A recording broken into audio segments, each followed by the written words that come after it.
Let us very briefly understand this spectrum of consciousness. If you understand, if you see and visualize consciousness on a spectrum and put 6 levels to it, 6 rungs to it, you will see that ordinarily, normally, we live on the rung 3 and 4.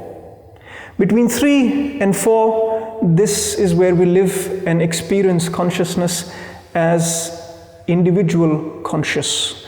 So the number 3 is the individual conscious, and number 4 is the individual unconscious.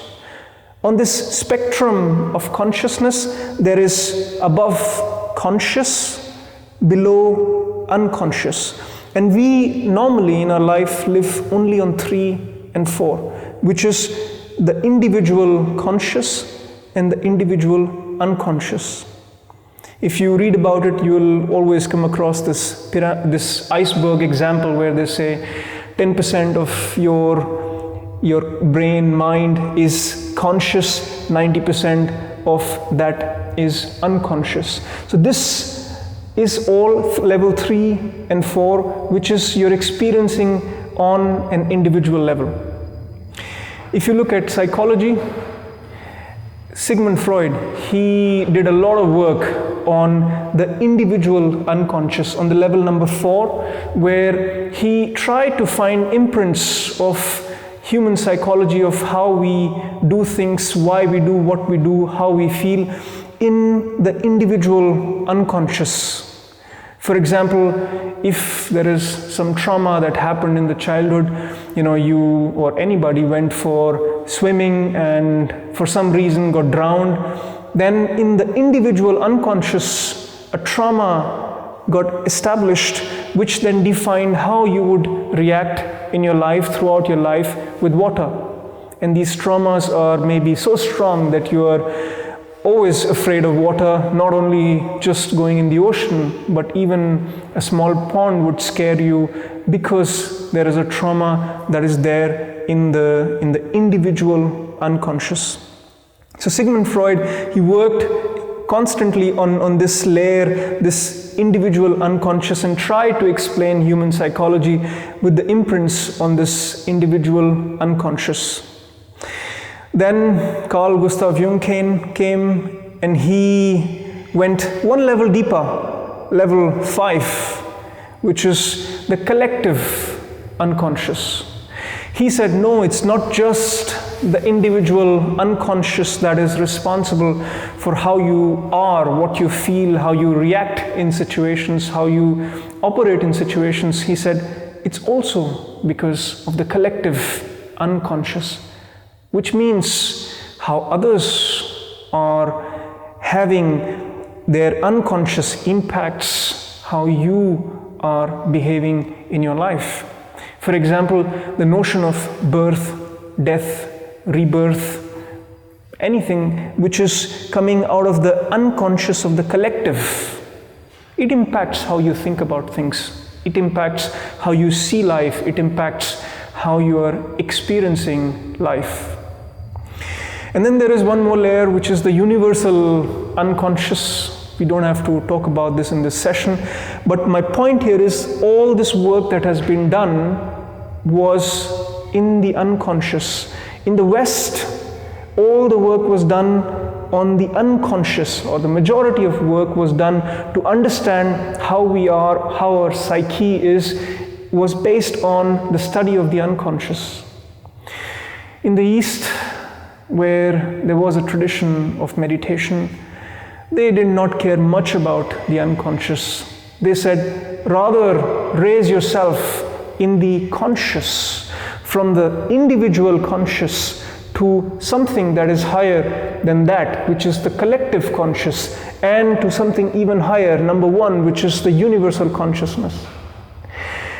The whole Eastern tradition, wherever you look, wherever there has been significant work done on consciousness, they all came to the same truth, that the universal consciousness is the highest truth.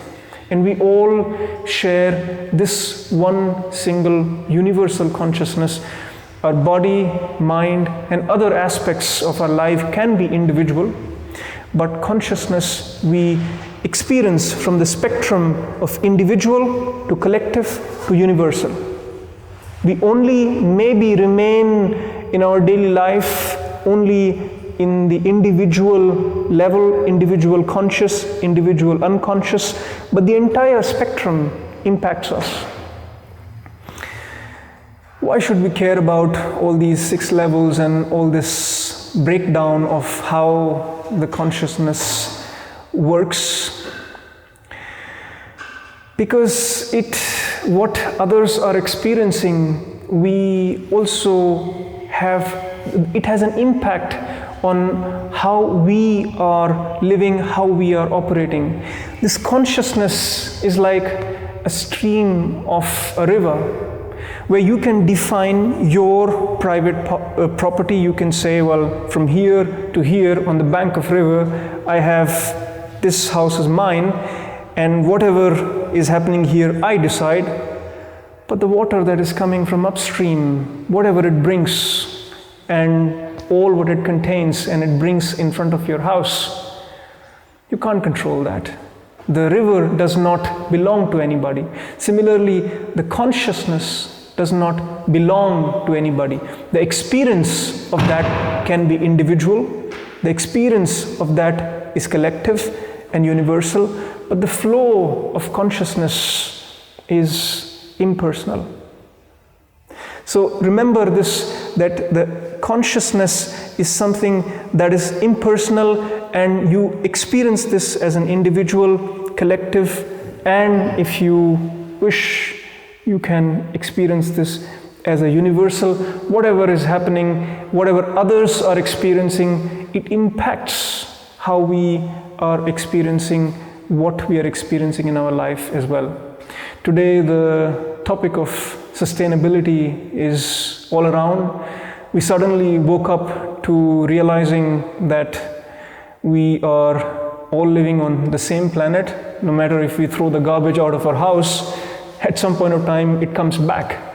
So we have to be careful, and we have to act as one consciousness, as one species that is living on this planet.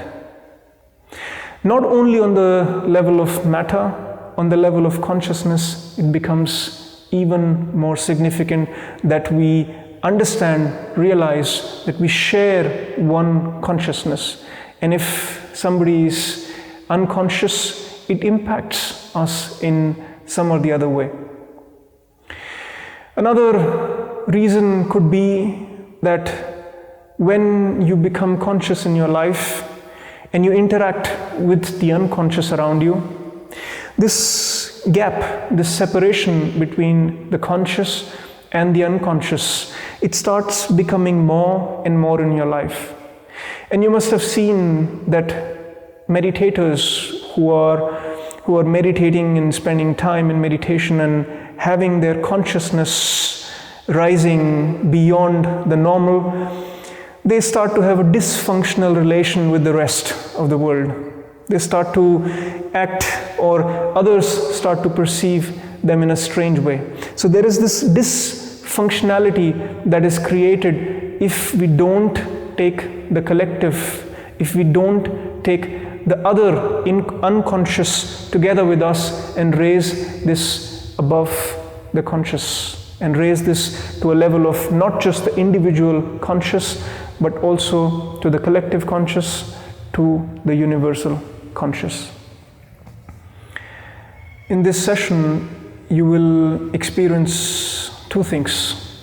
If you forget about all the theory, you will still take away 2 things. One, you will experience, if you go deep enough in the visualization, that you are not just consciousness on an individual level. You will experience, you'll raise yourself above just the individual consciousness to the collective and to the universal.